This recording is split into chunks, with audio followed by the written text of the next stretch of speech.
Et bonjour, petite vidéo sur ce qui passe en ce moment sur les réseaux au niveau des personnes qui sont en fonctionnement évitant ou fuyant, hommes comme femmes.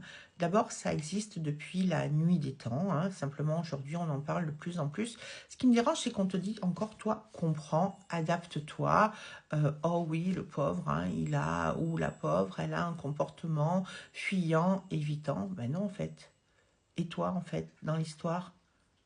Donc, ça veut dire que toi, tu es toujours à l'arrêt du bus avec ton ticket, tu dois comprendre.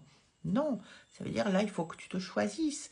Être capable de dire, moi, je peux comprendre, probablement tu m'aimes, c'est très bien, mais moi, je veux pas de cette expression d'amour. Je veux pas de quelqu'un qui me scrolle, je veux pas de quelqu'un qui me ghoste, je veux pas de... Je veux pas, je veux pas, je veux pas. Donc, ça veut dire que qu'est-ce que tu veux dans ta vie?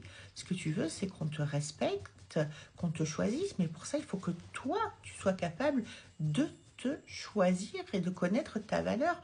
Donc c'est, j'arrête de me demander si je suis assez bien pour l'autre, assez grande, assez petite, assez jolie, assez maigre, assez grosse, avec assez de tétés, assez de fesses, assez intelligente, assez ci, assez là. Et c'est valable, attention messieurs, je dis la même chose comme ça, hein. Est-ce que vous êtes assez bien, etc. Non, je m'adresse au féminin, mais c'est valable dans les deux sens, dans les deux sens. Ça veut dire qu'à un moment donné, tu te demandes si l'autre, il est assez bien pour toi. Oui, non. Eh ben non, ben salut, je m'en vais. Mais ça veut dire que tu as le courage aussi de prendre le risque d'être seul ou d'être seul si tu es un homme et surtout d'aller voir à l'intérieur de toi. Pourquoi t'attires ça? Tu avais peut-être encore une blessure de dépendance affective et de besoin de reconnaissance probablement. C'est pas ce genre de personnage qui va te permettre d'être valorisé ou d'être importante, puisque l'autre, dans un cas de comportement fuyant ou évitant, il va penser qu'à lui.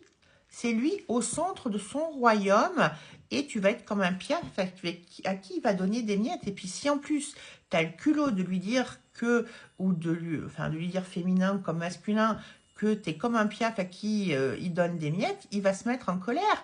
Il va trouver mille et une excuses pour se dédouaner et dire que de toute façon, quoi qu'il en soit, c'est ta faute. Donc ce genre de comportement, c'est juste next. Ça veut dire que ce sont des gens immatures qui n'ont lâche quelque part parce que ils sont, avant d'être lâches avec toi, ils sont lâches avec eux-mêmes. Et ça veut dire qu'ils ne regardent pas leurs propres sentiments, ils sont dans leur peur. Ils évitent de regarder ce qu'ils ressentent dans leur cœur. Ils sont dans leur petit confort qu'il ne faut pas aller déranger ni déménager, mais laisse-les à leur place, passe ta route. Donc, il y en a beaucoup à prendre et à laisser dans toutes les vidéos que je vois. Surtout, ce qui est important, c'est que tu sois capable de te choisir toi.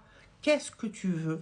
Mais ça veut dire respecte-toi, c'est de l'amour de toi, du positionnement. Là, tu vas arrêter d'avoir un gros tonneau de Saint-Bernard à porter tout le monde sur ton dos. C'est pas de l'égoïsme, c'est du respect de toi. C'est-à-dire que si tu veux que l'autre te respecte, tu dois te respecter et poser un cadre, poser des limites. Non, ça c'est dépassé, c'est obsolète, ce n'est plus d'actualité. Et que tu sois fuyant, évitant, va voir un psy, va voir un thérapeute, fais-toi soigner, règle tes problématiques, mais en tous les cas, pas avec moi, parce que je suis pas ta mère, je suis pas ta bonne, ou je suis pas ton père, je suis pas ton serviteur, et je suis surtout pas ta poubelle émotionnelle. Voilà, je vous souhaite une très très bonne journée. Bye bye.